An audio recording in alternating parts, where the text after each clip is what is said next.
Audio Jungle. So, what are we going to talk about today? A subject that all of you are going to absolutely love. It's the subject of managing your boss. Okay, I get so many, irrespective of which workshop I'm actually doing, I get so many questions around the subject. So even if I'm doing a workshop on leadership, I'm going to get a subject saying, oh, but you know what? Tell us more about managing our boss. So I'm going to do a lot of videos on this subject because I believe it's important for each and every person, for the sake of the company, for the sake of the boss, and for your own sake, to know how to manage your boss.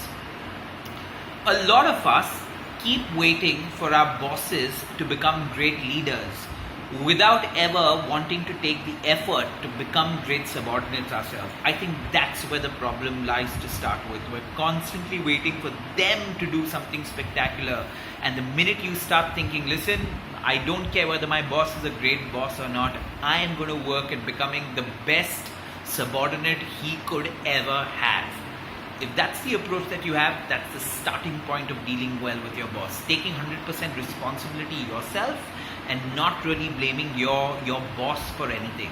Now, the problem with the boss-subordinate relationship, I think, largely happens because of culture. The boss, culturally, in the media and otherwise, is always projected as the villain, is always projected as the enemy.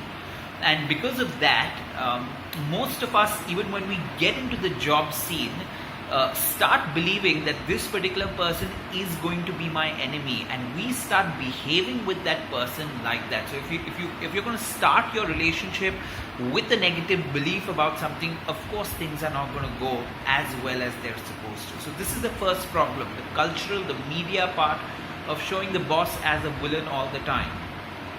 Number two, to be a good boss or a manager or a leader, it requires a lot of skill.